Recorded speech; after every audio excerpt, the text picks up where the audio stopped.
Hello friends. तो आज हम पढ़ने वाले हैं भारतीय संविधान। दोस्तों बहुत सारे क्वेश्चन उठते हैं एसएससी के अंदर इस वाले भाग से। दोस्तों हम इसे पढ़ेंगे एकदम शुरू से और मैं चाहूंगा कि आप इसे ढंग से सुनिए और समझिए। इसके बाद हम पढ़ने के बाद इसके हम क्या करेंगे, क्वेश्चन आंसर भी देखेंगे, ठीक है, जिससे कि आपका यहीं पर रिवाइज हो जाएगा। ठीक है, तो हम पढ़ते हैं एकदम दोस्तों यहाँ से कि दोस्तों हम बात कर रहे हैं संविधान की कि संविधान क्या है भारत का, ठीक है ना, कैसे बना, कितने लोग इसमें शामिल थे। दोस्तों संविधान मौलिक सिद्धांत का एक समूह है, यानी क्या ये दोस्तों क्या है, एक मौलिक सिद्धांतों का समूह है। मौलिक सिद्धांत वो सिद्धांत जिससे एक व्यक्ति का डेवलपमेंट होता है जमीनी स्तर पर, ठीक है दोस्तों, जिसके अनुसार राज्य या अन्य संगठन संचालन होता है। एक दोस्तों क्या अपने आप में एक सिद्धांत ऐसा भी है ये वाला, इसके अंदर होता क्या है, इसमें राज्य का या अन्य संगठन का संचालन होता है। जैसे कि राज्य कार्य कैसे करते हैं, है ना, क्या पावर दी गई है राज्य को, है ना, किस तरह की पावर दी गई है ना, और राज्य उन पावर से क्या क्या कर सकता है, बहुत सारी चीजें होती हैं वो कैसे कार्य करेंगी, वो सब आपका इसी के अंदर आता है। भारतीय भारत के लिए संविधान सभा की स्थापना के विचार जो सबसे पहले आया दोस्तों, वो आया एम एन रॉय के द्वारा। यानी भारतीय संविधान का जो विचार आया जिसने दिया वो था एम एन रॉय। इसको ध्यान रखना क्योंकि ये क्वेश्चन पूछ लिया जाता है एसएससी के अंदर, इस संविधान का विचार सबसे पहले किसने दिया। दोस्तों किसने दिया, एम एन रॉय ने ये विचार दिया। दोस्तों संविधान क्या करता है, क्या खास बात है संविधान की, दोस्तों वो यहाँ बता रखी है। संविधान भारत को क्या बनाना चाहता है, संप्रभु। संप्रभु माने क्या होता है कि भारत अपने निर्णय खुद ले सके, और दूसरी बात किसी निर्णय अपने ऊपर मतलब कि बर्दाश्त भी ना कर सके, उसकी मर्जी है कि वो किसी निर्णय माने या ना माने, मतलब पूरी शक्ति भारत के पास हो अपने निर्णय लेने की, उसे बोलते हैं संप्रभु, ठीक है।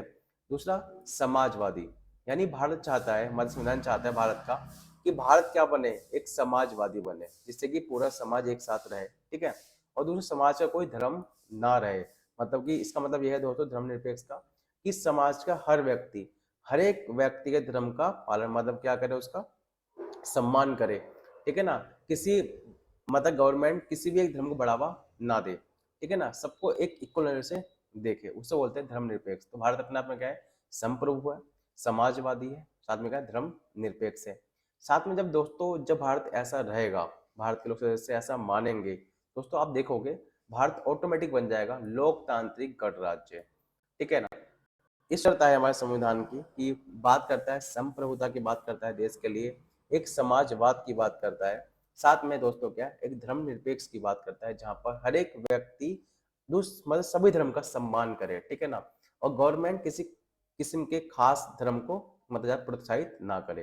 दूसरा गणराज्य, लोकतांत्रिक गणराज्य, जब व्यक्ति ऐसा मानेंगे तो व्यक्ति अपने आपस में एक गणराज्य बने, गवर्नमेंट अदली बदली जा सकती हैं चुनाव के जरिए, ठीक है ना। हर एक व्यक्ति अपने हिसाब से चुनाव में वोट डालेगा और किसी ना किसी पार्टी को जिताएगा, मतलब कि पूरी पावर व्यक्ति के हाथ में रहेगी। दूसरा, अपने नागरिकों को क्या देगा संविधान, न्याय देगा। क्या देगा दोस्तों, न्याय देगा, समानता और स्वतंत्रता का आश्वासन देता है। यानी क्या हो गया दोस्तों, यहाँ पर संविधान न्याय की बात भी कर रहा है, और न्याय किसमें, समानता में, स्वतंत्रता में, ठीक है दोस्तों। साथ में क्या करेगा, भाईचारे को बढ़ावा देने का प्रयास करता है संविधान। दोस्तों ये क्या विशेषता है, इसको एक बार दोबारा देख लीजिए। संविधान क्या करता है, संप्रभु, समाजवादी, धर्मनिरपेक्ष, लोकतांत्रिक गणराज्य, और हर एक व्यक्ति को न्याय, समाज, स्वतंत्रता का आश्वासन देता है, और उनके बीच भाईचारे को बढ़ावा देने का प्रयास करता है। दोस्तों आगे चलिए। इसमें से दोस्तों एक क्वेश्चन है, ये कोई ये टॉपिक हमारा संविधान का निर्माण, बहुत सारे क्वेश्चन बनते हैं दोस्तों इसमें से कि आखिर निर्माण कैसे हुआ। दोस्तों यहाँ लिख रखा है संविधान की, मैं संविधान सभा की पहली बैठक कब पहली बैठक हुई थी दोस्तों 9 दिसंबर 1946। आपको याद रखिए, क्वेश्चन ये बन जाता है कि संविधान की पहली बैठक कब बैठी थी 9 दिसंबर 1946 को, ध्यान रखिए, है ना। साथ में और 14 अगस्त 1947 को संप्रभु संविधान सभा के रूप में पुनः संगठित हुई। यानी 1947 को मतलब 9 दिसंबर 1946 से 1947 तक एक संप्रभुता के रूप में बैठक पुनः संगठित हो चुकी थी, ठीक है। लेकिन पहली बैठक कब बैठी थी, पहली बैठक बैठी 9 दिसंबर 1946, ध्यान रखिए। दूसरा, पूरे संविधान को बनने में टाइम कितना लगा दोस्तों, तो दोस्तों यहाँ बता रखा है कि 2 साल 11 महीने 18 दिन लगे पूरे संविधान को एक अंतिम रूप लेने में। ये क्वेश्चन भी आ जाता है लेकिन ये क्वेश्चन अब नहीं आता, ये बेसिक हो चुका है, लेकिन ये क्वेश्चन में पूछा जाता है कि कितना टाइम लगा संविधान को बनने में। 2 साल 11 महीने 18 दिन लगे। संविधान के संविधान सभा के पहले सत्र में, अगर जो पहली बैठक बैठी है ना, सत्र होते हैं दोस्तों, जैसे कि एक पीरियड्स होते हैं, सत्र होते हैं, कि कौन कौन मतलब कैसे कैसे हुआ। देखो 13 दिसंबर 1946 को पंडित जवाहरलाल नेहरू ने एक उद्देश्य प्रस्ताव पेश करा। दोस्तों उद्देश्य प्रस्ताव क्या है, हम देखो ये रहा दोस्तों, इसे बोलते हैं हम उद्देश्य प्रस्ताव। ये पूरा है ना, यहाँ से यहाँ तक ये क्या है, पूरा उद्देश्य प्रस्ताव है। ये दोस्तों हम देखते हैं यहाँ से जो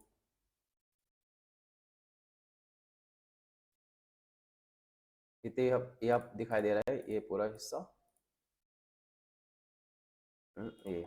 ये पूरा हिस्सा है दोस्तों। ये क्या पूरा, ये पूरा उद्देश्य प्रस्ताव है।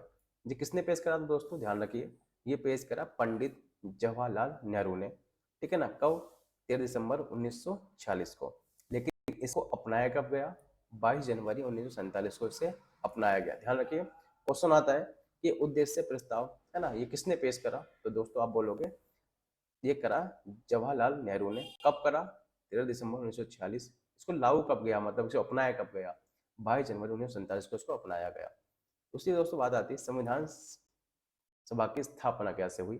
दोस्तों जब हमारा देश संविधान सभा का गठन कर रहा था, तो 1946 में एक यहाँ पर कैबिनेट मिशन योजना के तहत किया गया। यानी अंग्रेजों ने दोस्तों यहाँ पर एक मिशन भेजा, उसे बोलते हैं कैबिनेट मिशन।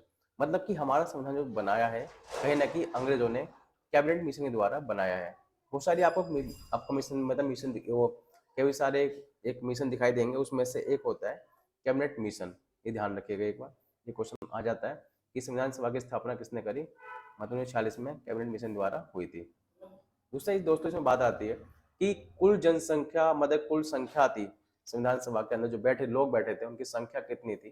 दोस्तों यहाँ पर संख्या आती है उनकी 389, है ना, 389। ध्यान रखिए, इसमें से जो लोग बैठे थे, क्योंकि पूरे भारत पर कहीं ना कहीं ब्रिटिश का प्रभुत्व था, ठीक है ना, पूरा ब्रिटिश का शासन था।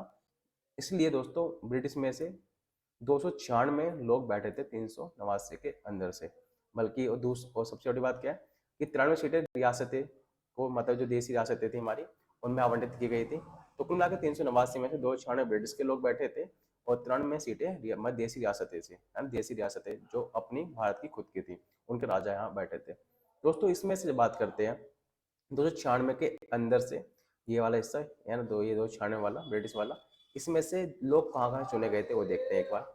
292 थे वो दोस्तों प्रांतीय विधानसभा द्वारा चुने गए थे, और 4 सदस्य दिल्ली, अजमेर, मेवाड़, कुर्ग, ब्रिटिश बलूचिस्तान के मुख्य आयुक्त के प्रांतों का प्रतिनिधित्व करना था, ठीक है ना। तो ये वहां चुने गए थे, ध्यान रखना कहाँ से, दिल्ली, अजमेर, मेवाड़, कुर्ग और ब्रिटिश बलूचिस्तान, है ना। आगे चलते हैं। अच्छा, जो सीटें बांटी गई थी, मतलब कि एक सीट का अनुपात कितना था दोस्तों, यहाँ पर प्रत्येक प्रांत और रियासतों को उनकी जनसंख्या के अनुपात में सीटें आवंटित की गई थी। जैसे कि लगभग 1 मिलियन यानी 10 लाख पर एक सीट, ठीक है ना, क्योंकि जनसंख्या अधिक थी और जगह कम थी संविधान सभा के अंदर, है ना। हर एक सीट का अनुपात तय किया गया कि भाई एक सीट पर एक बंदा बैठेगा, वो कहीं ना कहीं 10 लाख का प्रतिनिधित्व करेगा, ठीक है ना। यहाँ पर 10 लाख बराबर एक सीट रखी गई। सबसे बड़ी खास बात ये थी कि सीटों को बांटा गया था किसके आधार पर, उस समुदाय के आधार पर। जैसे कि यहाँ पर 3 समुदाय प्रमुख माने गए थे, जैसे कि मुस्लिम, सिख और सामान्य, ठीक है ना।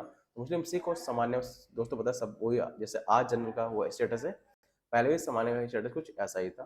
तो मुस्लिम, सिख और सामान्य में ये सीटें बांटी गई थी। दोस्तों संविधान सभा के महत्वपूर्ण तथ्य कौन से हैं वो देखते हैं एक बार, कि यहाँ पर जब बैठक है, जब सदस्य की बात आई, जब पहली बैठक हुई 9 दिसंबर 1946 को, है ना, बैठक हुई, तो इसमें डॉक्टर सचिदानंद सिन्हा ये थे दोस्तों अस्थायी सदस्य। दोस्तों ये बहुत बड़े बूढ़े थे, और ये चलन था कि पहले एक बड़े बूढ़े, मतलब कि एक जो आदरणीय व्यक्ति है, जिसकी एक वरिष्ठ व्यक्ति है, उसको बैठाया जाए सीट पर, ठीक है ना।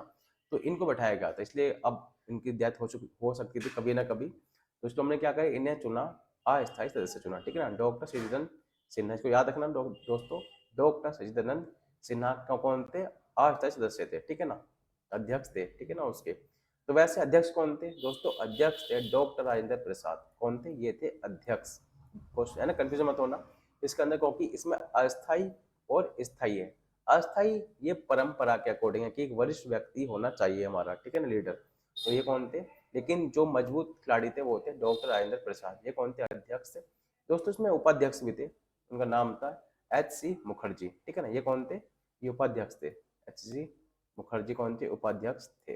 दूसरा दोस्तों, इस संविधान सभा के अंदर कोई ना कोई एक व्यक्ति था जो कौन था? संवैधानिक सलाहकार था। कौन था वो? B.N. राव। तो याद रखिएगा कि संविधान सलाहकार कौन था? B.N. राव, ठीक है ना। दूसरा, संविधान सभा ने 29 अगस्त 1947 को एक समिति बनाई, उसका नाम था प्रारूप समिति, यानी ड्राफ्ट बनाना संविधान का, कि संविधान कैसा दिखना चाहिए, ठीक है ना।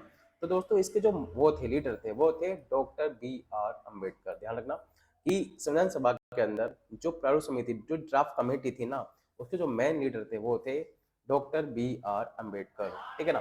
और इन्होंने क्या करा, 21 फरवरी 1948 को है ना, संविधान सभा के अध्यक्ष को भारत के संविधान का प्रारूप प्रस्तुत किया इन्होंने टाइम लिया।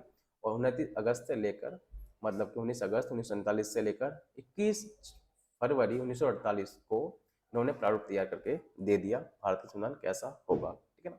दोस्तों दूसरी एक बात और होती है कि इसमें डॉक्टर B.R. अम्बेडकर की सहायता के लिए कौन था, सदस्य कौन कौन थे। तो दोस्त क्वेश्चन पूछ लिया जाता है कभी कभी कि प्रारूप समिति के सदस्य में से कौन थे। तो हम देखो यहाँ पे N. गोपाल स्वामी अयंकर, है ना, अयंगार थे। दूसरा अल्लादी कृष्ण स्वामी अय्यर, K.S. मुंशी, मोहम्मद शहादुल्ला, N. माधव राव और T.T. कृष्णाचारी। तो दोस्तों इनका तुम सदस्यों को नाम याद रख लीजिए थोड़ा सा, और थोड़ा पढ़ ले। कभी कभी ऐसा होता है कि प्रारूप समिति के अध्यक्ष पूछ ली जाते हैं, ठीक है ना, उनमें से एक दो दे दी जाते हैं। सबसे बड़ा क्वेश्चन ये आता है कि महात्मा गांधी संविधान सभा के अंदर बैठे थे या नहीं। दोस्तों यहाँ पर आता है नहीं, महात्मा गांधी संविधान सभा के अध्यक्ष मतलब संविधान सभा के अंदर बैठे ही नहीं थे। दोस्तों आप कुछ क्वेश्चन देख लेते हैं जो हमने कराए इसमें से एक बार दोस्तों यहाँ से, ठीक है ना। आंसर दे रखे हैं, आप आंसर ना देख के देख, क्वेश्चन इस तरह से आते हैं। भारत के संविधान सभा की पहली बैठक कब हुई? दोस्तों कब हुई? 9 दिसंबर 1946 में ये बैठक हुई, ठीक है ना। आगे, भारत के लिए संविधान सभा का विचार सबसे पहले किसने दिया? दोस्तों किसने दिया? M.N. रॉय ने दिया। किसने दिया? M.N. रॉय। भोजन क्या करते हैं कि B.R. अम्बेडकर लिख लेते हैं या फिर जवाहरलाल नेहरू पर टिक मार देते हैं। दूसरा, संविधान सभा में अस्थायी अध्यक्ष कौन थे? दोस्तों बताया था मैंने, डॉक्टर सच्चिदानंद सिन्हा, ठीक है। आगे, संविधान सभा का स्थायी अध्यक्ष किसे चुना गया? दोस्तों कौन थे? डॉक्टर राजेंद्र प्रसाद, ठीक है। आगे, भारतीय संविधान को तैयार करने में कितने समय लगा? दोस्तों कितना लगा? 2 साल 11 महीने 18 दिन का टाइम लगा। दूसरा, उद्देश्य प्रस्ताव किसने पेश किया? दोस्तों वही बात, जवाहरलाल नेहरू ने पेश किया, ठीक है ना।